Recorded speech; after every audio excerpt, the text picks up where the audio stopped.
Friends ఇది OnePlus Blade Wireless Z3. OnePlus నుంచి వస్తున్న first made in India audio product అని మనం చెప్పుకోవచ్చు. OnePlus వాళ్ళు ఆప్టిమస్ ఎలక్ట్రానిక్స్ తో కొలాబరేట్ అయ్యి లోకల్ గా దీన్ని అసెంబుల్ అయితే చేశారు. ఇది మొత్తం 2 కలర్స్ లో అయితే వస్తుంది. దీని డిజైన్ ఎలా ఉందో కింద కామెంట్ సెక్షన్ లో తెలియజేయండి. నాకైతే ఆ ప్రైస్ కి బాగా అనిపించింది. ఇక్కడ మల్టీ ఫంక్షన్ బటన్ ఉంది, volume up and down buttons అయితే ఉన్నాయి. ఇక్కడ టైప్ సి పోర్ట్ అయితే ఉంది. G2 లో యాప్ సపోర్ట్ అయితే లేదు. ఇప్పుడు దీనికి యాప్ సపోర్ట్ అయితే తీసుకొచ్చారు. మీరు నాన్ OnePlus ఫోన్ యూస్ చేస్తుంటే AMOLED యాప్ అని ఉంటుంది. దాన్ని డౌన్లోడ్ చేసుకొని ఆ యాప్ లో మీకు నచ్చినట్లు ఈ నెక్ బ్యాండ్స్ మీరు కస్టమైజేషన్ చేసుకోవచ్చు. OnePlus యూజర్స్ అయితే డైరెక్ట్ మీకు ఈ నెక్ బ్యాండ్ కనెక్ట్ చేసుకున్న తర్వాత లోపల ఇయర్ బడ్స్ ఫంక్షన్స్ లో మీకు నచ్చినట్టు దీన్ని కస్టమైజేషన్ చేసుకోవచ్చు. ఇంకా బ్యాటరీ విషయానికి వస్తే 220 mAh బ్యాటరీతో అయితే వస్తుంది. మీరు రోజుకి 3 to 4 hours కనుక వింటే సాంగ్స్ ని 1 week వరకు ఛార్జింగ్ అయితే వస్తుంది. ఇంకా దీనిలో స్పెషల్ ఆడియో సపోర్ట్ కూడా తీసుకొచ్చారు. ఆడియో క్వాలిటీ చాలా బాగుంది. ముఖ్యంగా వోకల్స్ నాకు ఆ ప్రైస్ కి బాగా అనిపించాయి.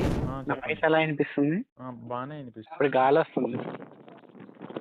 గాలి కొంచెం కొంచెం వినిపిస్తుంది. మీ వాయిస్ అయితే క్లారిటీగానే ఉంది. కొంతమంది మాట్లాడుతున్నారు, ఒకసారి చూసేద్దాం. లాస్ట్ జనరేషన్ తో కంపేర్ చేస్తే ఆడియో క్వాలిటీ పరంగా కొంచెం ఇంప్రూవ్మెంట్స్ మనం నోటీస్ చేయొచ్చు. దీని ప్రైస్ వచ్చేసరికి 1699 రూపాయలు పెట్టారు. రీసెంట్ గా రియల్మీ కూడా ఒక నెక్ బ్యాండ్ లాంచ్ చేసింది. దీని ప్రైస్ 1799 రూపాయలు పెట్టారు. అంటే దీనికి 100 రూపాయలు అయితే డిఫరెన్స్ ఉంది. ఈ రెండింటిని కంపేర్ చేస్తూ నేను ఒక వీడియో అయితే చేస్తాను. అక్కడ మీరు డిసైడ్ అవ్వచ్చు 2000 రూపాయల లోపు ఏ నెక్ బ్యాండ్ తీసుకుంటే మంచిది అని చెప్పి. వీడియో మీరు చూడాలి అనుకుంటే ఖచ్చితంగా మన ఛానల్ సబ్స్క్రైబ్ చేసుకొని ఫాలో అవుతూ ఉండండి.